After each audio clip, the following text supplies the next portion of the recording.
ଆଜ୍ଞା ତାର କିମ୍ବଦନ୍ତୀ କୁହନ୍ତି ଏଇଟା ଯୋଉ ଇତିହାସ ଆମର ଓଡ଼ିଶାର ଯୋଉ ଇତିହାସ ଚିଲିକା ଅଂଶୁପା ସର ଆଜ୍ଞା ଏଇଟା ହେଲା ସର ମଝି ଆଜ୍ଞା ସର ମଝିରେ ସେଇ ଟାଇମ୍ରେ କହନ୍ତି ଯୋଉ ଗୋଟେ ବେହେରା ଗାଈ ଜଗିଥିଲା ଗୋଟେ ଗାଈ କ୍ଷୀର ଅଟୋମେଟିକ୍ ଦେଲା ତାପରେ ସେ ଲୋକଟା ତାକୁ ବାଡ଼େଇ ଦେଲା ପରେ ସେଥିରୁ ଖଣ୍ଡେ ଛାଡ଼ିଗଲା ସେଥିରୁ ରକ୍ତ ବୋହିଲା ଏଇଟା ଯୋଡ଼ାଲିଙ୍ଗ ମାନେ ଯୋଡ଼େ ଲିଙ୍ଗ ନୁହେଁ ଆଜ୍ଞା ଯୋଡ଼ା ଖଣ୍ଡେ ଛାଡ଼ିଗଲା ପରେ ଖଣ୍ଡେ ଛାଡ଼ିଗଲା ପରେ ଆଉ ଖଣ୍ଡେ ଯୋଡ଼ା ହେଇକି ରକ୍ତ ଯୋଡ଼ା ହେଇଛନ୍ତି ଆଉ ଠିକ୍ ଅଛି। ଯୋଡ଼ାଲିଙ୍ଗ ବାବାଙ୍କର କେତେ ପୀଠ ରହୁଛି ଏବଂ ମଉକା କିଛି କହିବେ ରୋଷେଇ ବିଷୟରେ ମଜା କିଛି କହନ୍ତୁ।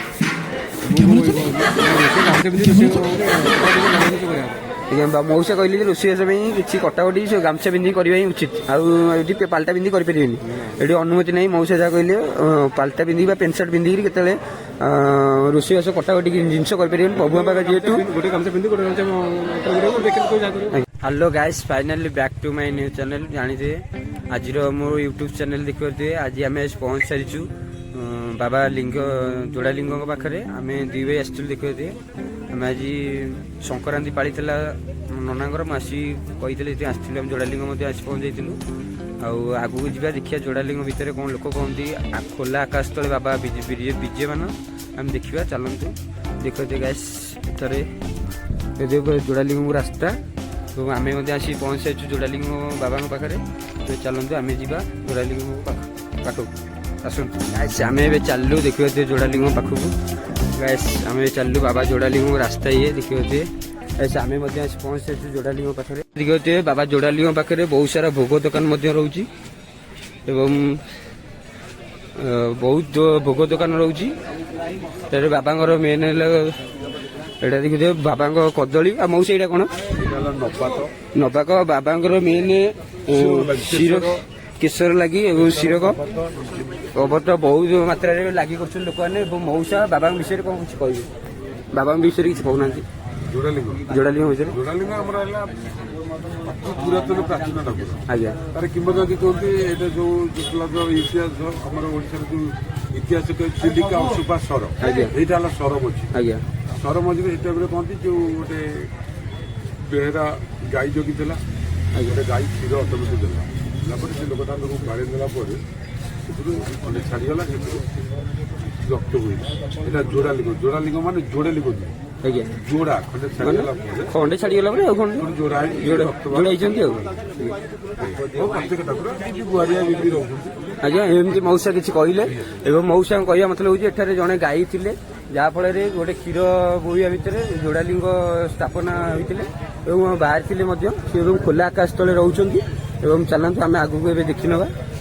ଗାଈ ସେଟା ଦେଖିବେ ବହୁତ ଜଳଖିଆ ଦୋକାନ ରହୁଛି ଭୋଗ ଦୋକାନ ମଧ୍ୟ ରହୁଛି ଏଠାରେ ବହୁତ ଲୋକ ମଧ୍ୟ ଆଜି ଭିଡ଼ ରହିଛନ୍ତି ଏବଂ ଏଟା ଦେଖିପାରୁଥିବେ ଏଠାରେ ଆମର ଆଇସ୍କ୍ରିମ୍ ମଧ୍ୟ ରହୁଛି ଏପଟେ ଜୁସ୍ ଦୋକାନ ମଧ୍ୟ ରହୁଛି ଏପଟେ ମଧ୍ୟ ଛୋଟ ପିଲାଙ୍କର ଖେଳ ଜିନିଷ ରହୁଛି ଖେଳନା ଜିନିଷ ରହୁଛି ଆଜି ସଂକ୍ରାନ୍ତି ହେତୁ ଧନ ସଂକ୍ରାନ୍ତି ହେତୁ ପଡ଼ିଛନ୍ତି ଆଉ ମଉସା ଦେଖିବେ ଛୋଟ ପିଲାଙ୍କର ବହୁତ ଜିନିଷ କରୁଛନ୍ତି ମଉସା ଯୋଡ଼ାଲିଙ୍ଗ ପାଖରେ କେତେ ଦିନ ହେଲେ ଆସିଲେଣି ଏଠି ବେପାର କେତେ ଦିନ ହେଲେ କରୁଛନ୍ତି ମଉସା କହିଲେ 3 ମାସ ହେଲାଣି ଆରମ୍ଭ କରୁଛନ୍ତି ବେପାର ଏବଂ ଚାଲନ୍ତୁ ଯୋଡ଼ାଲିଙ୍ଗ ପାଖକୁ ଯିବା ଭିତରକୁ ଦେଖିବେ ବହୁତ ସାରା ଲୋକ ଏଠି ମଧ୍ୟ ରହୁଛନ୍ତି ଦେଖିବାକୁ ଗାଇସ୍ ଇଏ ହେଉଛି ବାବାଙ୍କ ମନ୍ଦିର ଦେଖିବାକୁ ଗାଇସ୍ ଏବଂ ଆମେ ମଧ୍ୟ ବାବାଙ୍କ ମନ୍ଦିର ପାଖରେ ପହଞ୍ଚିଯାଇଛୁ ବାବାଙ୍କର ଇଏ ହେଉଛନ୍ତି ମନ୍ଦିର ଯୋଡ଼ାଲିଙ୍ଗ ବାବା ଚାଲନ୍ତୁ ଏଠାରେ ମଧ୍ୟ ଦୀପ ଜାଳୁଛନ୍ତି ସମସ୍ତ ଭକ୍ତମାନେ ଗାଇସ୍ ଦେଖିବାକୁ ବାବା ଯୋଡ଼ାଲିଙ୍ଗ ଭିତରେ ଆମେ ପ୍ରବେଶ କଲୁ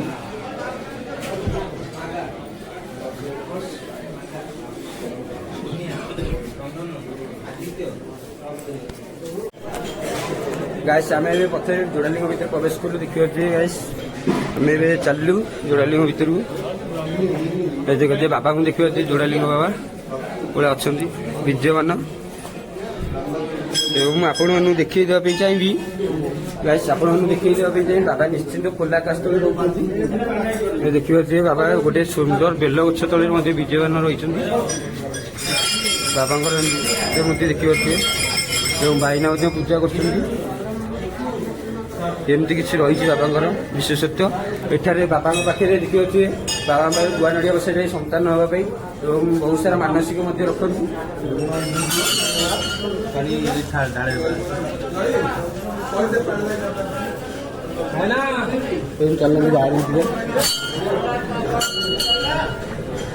ଆପଣ ଏବେ ଆମେ ବାହାରକୁ ବୁଲିକି ଆସିଲୁ। ଆପଣମାନେ ନିଶ୍ଚିତ ଦେଖିଲେ ବାବା ଯୋଡ଼ାଲିଙ୍କ ଖୋଲା ଆକାଶ ତଳେ ମଧ୍ୟ ବିଜୟମାନ ଅଛନ୍ତି ଏବଂ ଏଠାରେ ସମସ୍ତେ ଭାଇ ବନ୍ଧୁମାନେ ଦେଖିପାରୁଥିବେ ଏଠାରେ କୁସୁମ ଉପରେ କରୁଛନ୍ତି ବାବା। ଏଇ ବେଲ ଗଛ ତଳେ ମଧ୍ୟ ରହୁଛନ୍ତି, ଖୋଲା ଆକାଶ ବେଲ ଗଛ ତଳେ।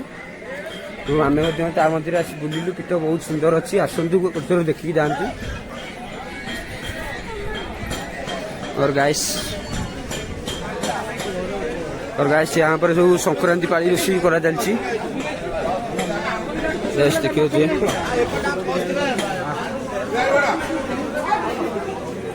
गाइस यूज बाबा जोड़ालिंग रोषेई स्थान एवं एठार समस्त संक्रांति रोषेई पाली करा जाय। देखो जे जार मानसिक थी निश्चिंत संक्रांति रोषेई पाली करती। गाइस आप देखिए जे समस्ते गामुछा पिंधिक रोषेईबास आरंभ कर अनुमति नहीं पाल्टा पिंधिक रोषेईबास करवा। देखो जोड़ालिंग बाबा के पीठ रोचे मौका कौन कह रोषेई विषय में मजा कि कौन रोषेई गामुछा पिंधि रोषेई कटाकटी भल मौसा कहले रोषेईबास किसी कटाकटी से गामछा पिंधि करवा उचित। आउट पाल्टा पिंधि करें ये अनुमति नहीं। मौसा जहाँ कहले पाल्टा पिंधि पेंट सार्ट पिंधि के रोषेईबास कटाकटी जिनस कर प्रभु पाखे जेहेतु गोटे गामछा पिंधि आज्ञा मौसा कहले जे गोटे गामछा कांधरे आउ गोटे गामछा पिंधे जोड़े गामछा रोषेईबास आरंभ कर देखिए यहीठार रोषेई समस्त भोग जाई महाप्रभु पाखे लगी होता है। महाप्रसाद सेवन आरंभ होता है। यह ही हूँ जोड़ालिंग बाबा विशेष महत्व एवं एठारे समस्त मानसिक रखा जाए। जहाँ देखा बुली चारिपटे बुला भितर देखिली प्रभुओं पाखे समस्त गुआ नड़िया बसाती एवं मानसिक पिला संतान जहाँ नहीं से आसी बाबा पाखे गुआ नड़िया व्यवहार कर बसई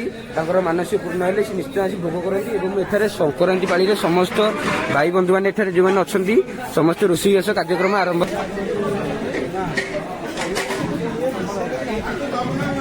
चलते आम आगू जा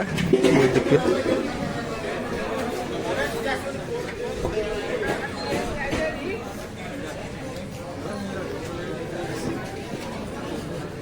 सीटा देखि पारे लोक मान खाया व्यवस्था रोचे पिंडी लोक मान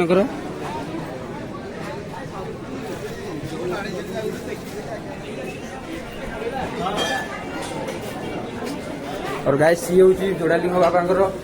खाଇବା घर रोषेई सारी सारे लोक मैंने सीटार बस खाई था अन्न प्रसाद सेवन करता।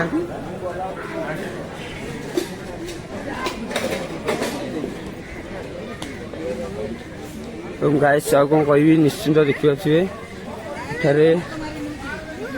बाबा भूषव रही देखिए बाबा भूषव बाहर रही आमर एपटे रोचे व्यक्ति मैंने लोक मैंने भक्त मैंने आसी एपटे ताश पाली पकईक मन आनंद बसिक मन सुख कर चलू। गाइस देखिए सब और गाइस ये हूँ महाप्रभु पद्म पोखरी देखिए एठारे पद्मपोखरी रास्ता रोचे एठारे समस्त व्यक्ति खेल मौज व्यस्त रोचे। ये हूँ बाबा जोड़ालिंग पीठ एपटे देखिए ये हूँ प्रभुंर पद्मपोखरी यहीठारू ही पद्म किसी तोला जाए महाप्रभु पाखु एवं एठार अधे पद्म जाकरी जगन्नाथ पाखु जाए जगन्नाथ पाखे लगी होता है। देखिए नाना एपटे रही कौन आइलु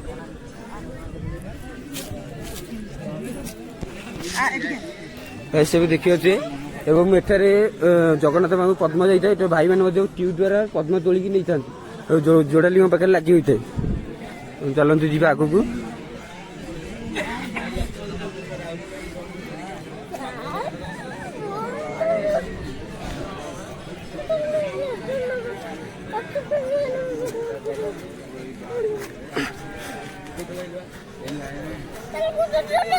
हाँ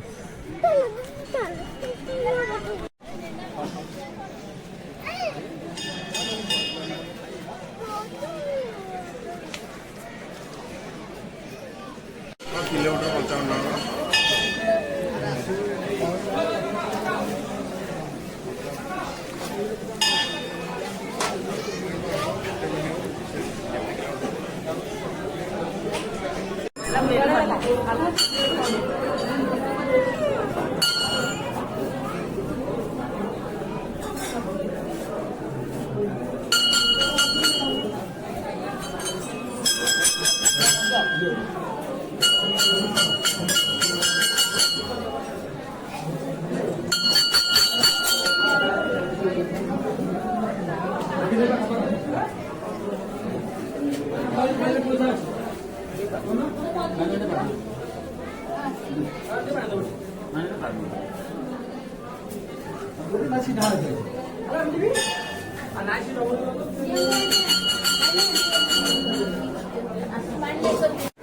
और गाइस फाइनली ब्लॉग टी केमती लगे निश्चिंत कमेंट रे जनइबे एवं लाइक सब्सक्राइब करने।